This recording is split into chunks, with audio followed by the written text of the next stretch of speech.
عليكم ورحمة الله وبركاته. ازيكم حبايبي؟ عاملين ايه؟ معاكم اكلة سما من اكل كله بيتي وسهل ولذيذ. والنهاردة باذن الله هنعمل مع بعض بسكوت اقتصادي بطريقة بسيطة وسهلة جدا جدا. بسكوت بالفانيليا بطريقة سهلة ومكوناته متوفرة عندك في البيت. تاخديه بقى مع كوباية شاي الصبح، مع كوباية حليب بالليل. اولادك هيحبوه والطريقة سهلة ومبسطة جدا. يلا نبدأ بالمكونات وطريقة التحضير.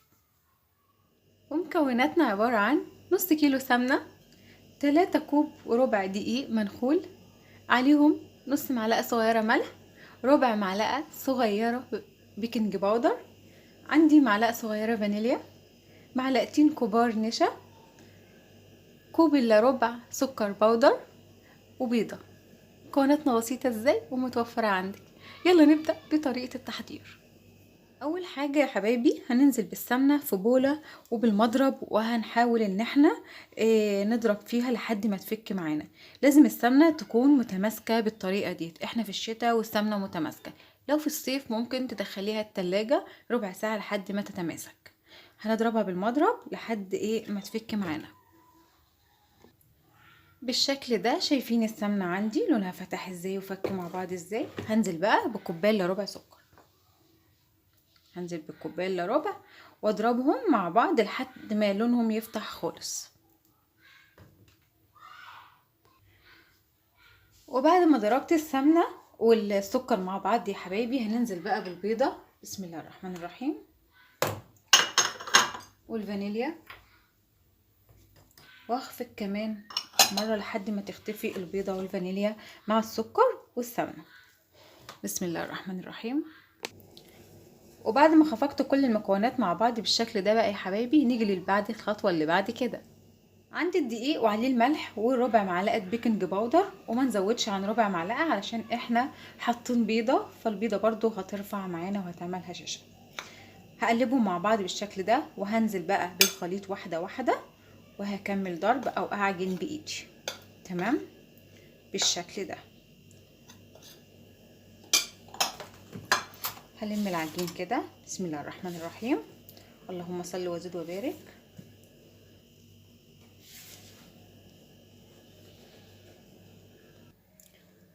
هنزل كمان يا حبايبي بباقي الدقيق.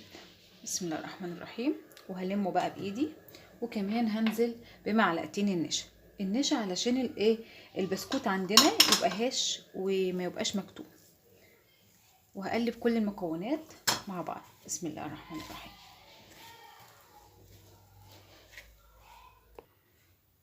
بعد ما عجنتها وخلصتها بقت عندي بالشكل ده. شايفين ما شاء الله جميله جدا وريحتها حلوه متماسكه ازاي وناعمه جدا. هنيجي بقى للخطوه اللي بعد كده، بقى للمرحله اللي هي تشكيل البسكوت. هناخد قطعه ونكورها. بسم الله الرحمن الرحيم. والتشكيل ده براحتك جدا، زي ما انت عايزه شكلي براحتك بالشكل ده كده. واحطها في صينيه، عندي صينيه ألمونيوم بالشكل ده. هكورها كلها الكور متساويه زي بعضها، وهوريكم هنشكل الكوره دي ازاي بالشكل ده كده. هجيب الكوره اللي انا عملتها قدامكم بالشكل ده، وعندي خله اسنان.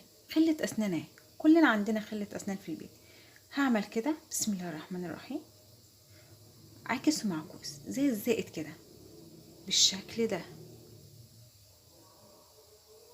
شايفين بقت شكلها حلوه ازاي. ده شكل من الاشكال البسكوت. وهحطها في الصينيه. هوريكم كمان واحده.